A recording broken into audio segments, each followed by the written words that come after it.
Hi scholars, hi parents. We are starting our new topic how to write sentences.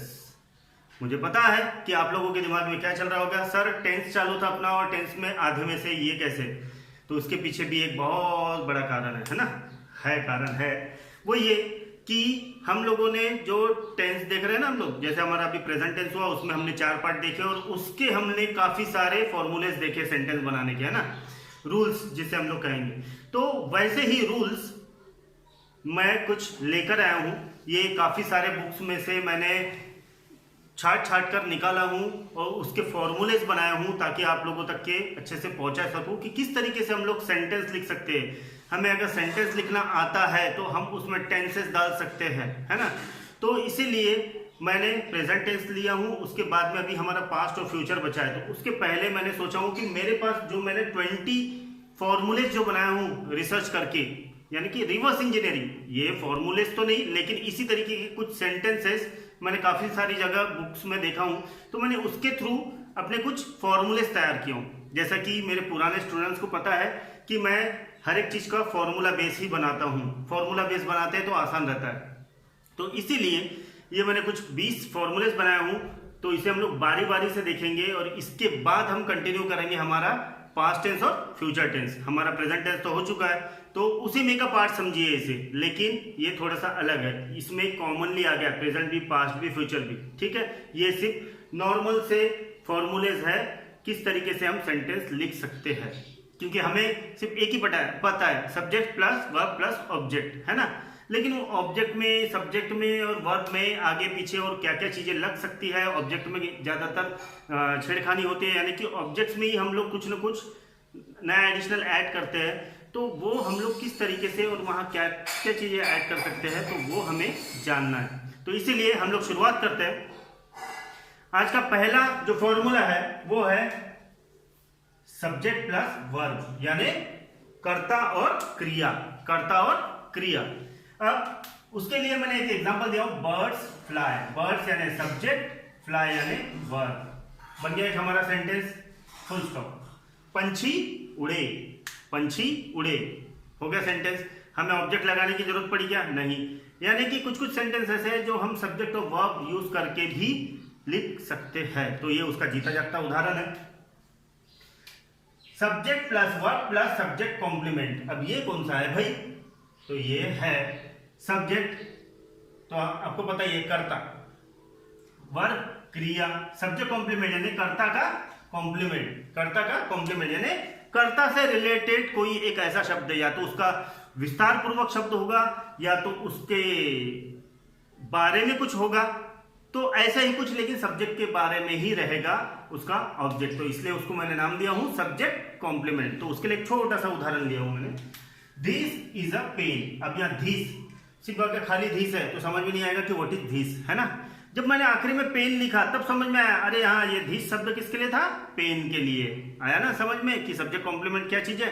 तो ये है, this is a subject, is an verb and a pen is a subject complement. Subject complement आया ना समझ में कि हम लोग किस तरीके से कैटेगराइज कर रहे हैं फॉर्मूले। मजा आएगा आपको? बिल्कुल आएगा। अब तीसरा, subject plus verb plus direct object, जिसे हम लोग अपने नॉर्मल जिंदगी में कहते हैं subject plus verb plus object, है ना। उसे मैंने क्या कर दिया, डायरेक्ट ऑब्जेक्ट। अब उसके पीछे लिखने की मंशा भी क्या है तो अगले रूल में आपको पता चलेगा कि वो मैंने क्यों लिखा हूं डायरेक्ट ऑब्जेक्ट। सब्जेक्ट, उसके लिए एक छोटा सा एग्जांपल दिया हूं, आई नो हिज एड्रेस, यानी कि मैं उसका पता जानता हूं, मैं उसका पता जानता हूं। तब यहाँ आई यानी हो गया सब्जेक्ट, नो यानी वर्ब, हिज एड्रेस ये हो गया हमारा डायरेक्ट ऑब्जेक्ट। क्या हो गया हमारा? Direct object. इसे मैं कैपिटल डी में लिख लेता हूं, डायरेक्ट ऑब्जेक्ट, ठीक है।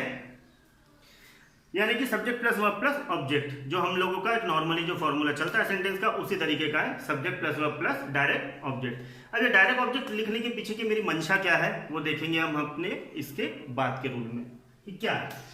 Subject plus verb plus indirect object plus direct object. अब क्या आ गया यहाँ? 2 ऑब्जेक्ट आ गए। मैंने बोला था ना कि ऑब्जेक्ट के साथ ही छेड़छाड़ होती है ज्यादातर, है ना, सेंटेंस बनाते वक्त। तो देखो अब यहाँ हो गई छेड़छाड़, इनडायरेक्ट ऑब्जेक्ट और डायरेक्ट ऑब्जेक्ट, भैया डायरेक्ट ऑब्जेक्ट तो पता है कि नॉर्मल ऑब्जेक्ट, लेकिन इनडायरेक्ट ऑब्जेक्ट है क्या, है ना। अब एक ही सेंटेंस में दो दो ऑब्जेक्ट कैसे आएंगे, how it possible, it is possible. किस तरीके से, देखो एक एग्जांपल है उसका, आई सब्जेक्ट गेव वर्ब हर इनडायरेक्ट ऑब्जेक्ट जिसको मैं आई ओ लिख रहा हूं, और माई पेन ये हो गया डायरेक्ट ऑब्जेक्ट। अब देखो आई गेव हर हो गया सेंटेंस कंप्लीट, मैंने उसे दिया, ठीक है, लेकिन भाई क्या दिया, तो हमें और एक ऑब्जेक्ट लगाने की जरूरत पड़ी, माई पेन, है ना। तो यहां देखो माई पेन भूल जाओ, आई गेव हर हो गया, सेंटेंस बन गया, सब्जेक्ट वर्ब ऑब्जेक्ट बन गया ना। लेकिन क्या दिया, तो उसके लिए और एक ऑब्जेक्ट लगाना पड़ा मुझे, क्या दिया उसे, मेरा पेन, माय पेन। तो ये हो गया हमारा डायरेक्ट ऑब्जेक्ट और ये हो गया हमारा इनडायरेक्ट ऑब्जेक्ट। अब देखो इनडायरेक्ट ऑब्जेक्ट और डायरेक्ट ऑब्जेक्ट पहचानते कैसे, सेंटेंस लिखा है आपका subject plus verb plus object. अब एक ऑब्जेक्ट में अगर दो ऑब्जेक्ट आ गए, डायरेक्ट ऑब्जेक्ट और इनडायरेक्ट ऑब्जेक्ट, सेंटेंस का जो आखिरी का जो रहेगा, जो आखिरी का ऑब्जेक्ट रहेगा उसे कहा जाएगा direct object. I repeat it कि सेंटेंस में जो सबसे आखिरी में लिखा जाता है वो होता है हमारा डायरेक्ट ऑब्जेक्ट, और डायरेक्ट ऑब्जेक्ट के पहले कहीं सेंटेंस में अगर आता है तो वो हो गया हमारा इनडायरेक्ट ऑब्जेक्ट। सेंटेंस का लास्ट डायरेक्ट ऑब्जेक्ट, सेंटेंस के बीच में कहीं रहा तो उसे क्या कहेंगे हम लोग, indirect object. Rule number 5, subject plus verb plus direct object plus preposition plus prepositional object. अब आ गई भी पंचायत। ये तो पार्ट अब उन्हीं लोगों को समझेगा जिसने प्रीपोजिशन वाला वीडियो देखा है मेरा। अब ये प्रीपोजिशन यानी होता क्या है ना, ये प्रीपोजिशन यानी होता क्या है, जिसने वीडियो देखा है उसे पता है कि प्रीपोजिशन मैंने एक बार बता चुका हूं, फिर से और एक बार बता देता हूं, कोई प्रॉब्लम नहीं। प्री यानी पहले, पोजीशन यानी जगह, पहली जगह प्राप्त करने वाले शब्द को हम लोग प्रीपोजिशन कहते हैं। उसके बिना ऑब्जेक्ट अधूरा है। भैया अब ये ऑब्जेक्ट कैसे क्या अधूरा रह सकता है उससे, हाँ बिल्कुल रह सकता है। जैसे कि मैंने अगर बोला कि मैं स्कूल में हूं, मैं स्कूल पर हूं बोलूंगा क्या, हाँ मैं स्कूल के नीचे हूं बोलूंगा नहीं, मैं स्कूल में हूं, यानी कि in, out, of, at, under, near, ये जो शब्द है इसे कहा जाता है प्रीपोजिशन, जो कि ऑब्जेक्ट के पहले लगता है, और ऑब्जेक्ट में वही जिसका जो नाउन रहा, नाउन के पहले लगने वाले शब्द को प्रीपोजिशन कहते हैं, लेकिन वो नाउन ऑब्जेक्ट में होना चाहिए। Instead of subject noun we can use preposition rather than subject noun to other noun, यानी कि जो ऑब्जेक्ट में जो नाउन आते हैं उसके पहले हम लोग लगाते हैं प्रीपोजिशन। जिसने भी मेरे पहले वाले जो वीडियो देखे पार्ट ऑफ स्पीच के, उन्हें आसानी से समझ में आएंगे कि मैं बोल क्या रहा हूं, क्योंकि जिसने नहीं देखे तो जय श्री राम, उनको देखो मत देखो मुझे नहीं मालूम, लेकिन जिन्होंने देखे उनको ये सॉल्व करने में बड़ा मजा आएगा। तो देखो subject, verb, direct object, preposition, prepositional object. Subject I gave verb, direct object my pen, ठीक है। टू अ फ्रेंड, अब यहां ये जो टू आया ना, ये टू किसको, को, मैंने अपना पेन दिया, भैया दिया किसको दिया, को आया, तो ये को is nothing but a preposition, तो हम यहां इसको लिखेंगे पी पी, ठीक है।